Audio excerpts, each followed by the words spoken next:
नमस्कार साथियों। सुशांत सिंह राजपूत जिन्होंने कि अपने बलबूते पे अपने दम पे टीवी इंडस्ट्री से लेकर के बॉलीवुड इंडस्ट्रीज तक में अपना नाम बनाया, अपना काम किया,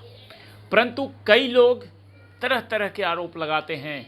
और इन्हीं आरोपों में से अब एक जो नया आरोप लगा दिया है कृति सेनन ने,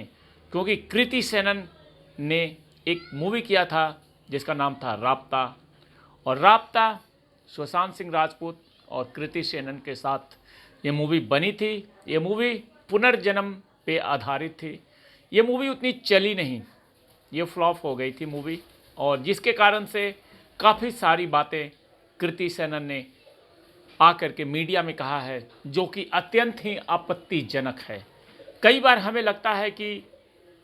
कुछ लोग ऐसे हैं जो सुशांत सिंह राजपूत के नज़दीकी थे, जो कि उनकी फेवर में बात करते हैं, जो कि उनकी अच्छाई की बात करते हैं, परंतु कहीं ना कहीं ये बातें निकल करके कई बार सामने आती है कि इन सब के पीछे बहुत बड़ा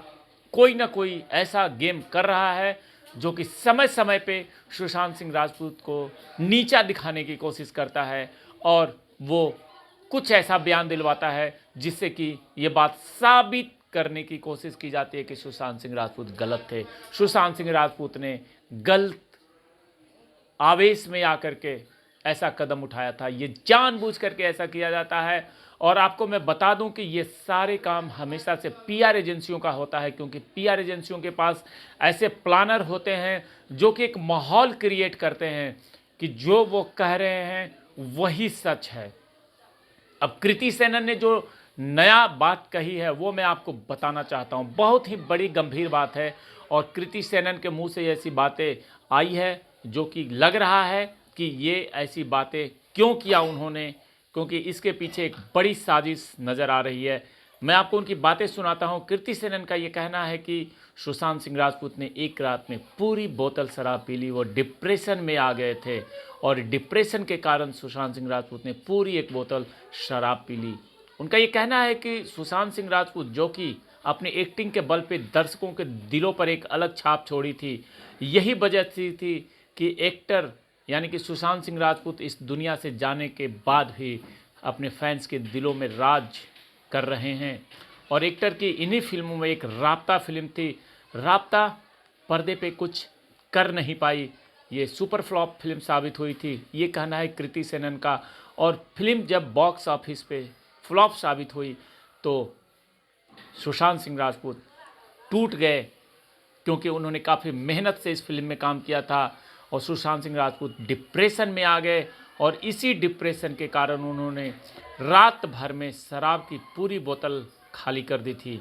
और उन्होंने ये भी कहा है, जो कृति सेनन है उनका कहना है कि राब्ता पुनर्जन्म प्रेमियों की प्रेम कहानी पर आधारित थी, जिनका दूसरा जन्म होता है, जिस दौरान भी वो प्यार में पड़ जाते हैं। इसी पर बात करते हुए कृति सेनन ने एक इंटरव्यू में कहा कि उनकी फिल्म पर्दे पर रिलीज होने के बाद भी लोगों को पसंद नहीं आ रही थी, लोग गलत रिव्यू दे रहे थे, ख़राब रिव्यू दे रहे थे। ऐसे में जाहिर सी बात है कि फिल्म का कलेक्शन भी काफ़ी कम हुआ, जिसको लेकर के सभी दुखी थे। ऐसे में सुशांत और दिनेश विजन फिल्म के जो डायरेक्टर हैं, उन्होंने एक जगह मिलकर वाइन के साथ फिल्म की गलतियों के बारे में बात करने की सोची, और इस दौरान उन्होंने वाइन की पूरी बोतल खाली कर दी। वहीं डीनो यानी कि दिनेश विजन जो कि डायरेक्टर थे, उनका कहना है कि उन्हें फिल्म को और आसान बनाना चाहिए था, क्योंकि हम फिल्म दर्शकों के लिए बनाते हैं, और अगर उन्हें समझ नहीं आती है तो इसमें सारी गलती हमारी है। और कृति सेनन ये बताती है कि पहले से एक ड्राफ्ट थी जिसमें एक राजा रानी को फ्लैशबैक में दिखाया गया, लेकिन हमें लगा कि कुछ अलग करना चाहिए। ऐसे में हमने राजा रानी की जगह यहाँ आदिवासी का रोल दिया और ये फिल्म बनाई। फिर वही हुआ जिसके बारे में उन्होंने सोचा नहीं था। बताते हैं कि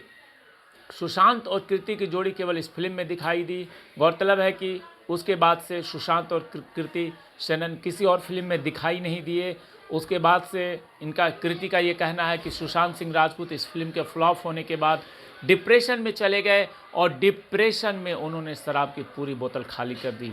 और उसके बाद इसी डिप्रेशन के कारण उन्होंने अपनी जीवन लीला को भी समाप्त कर दिया। ये सारी बातें कहना है कृति सेनन का। आप अब समझ सकते हैं कि कृति सेनन कैसे कैसे आरोप लगा रही है। सुशांत सिंह राजपूत इस दुनिया में नहीं है, लेकिन हमेशा से उनको नीचा दिखाने की कोशिश की जाती है, और इसी कड़ी में आगे बढ़ते हुए कृति सेनन ने ऐसे बयान जारी किए, और इस बयान का मतलब ये निकाला जा सकता है कि आज अचानक 2 साल के बाद कृति सेनन ने ऐसी बातें क्यों कही, इसके पीछे कौन है, कौन ऐसे व्यक्ति हैं जो उनको ऐसी बातें कहने के लिए मजबूर किया। ये सबसे बड़ा सवाल है,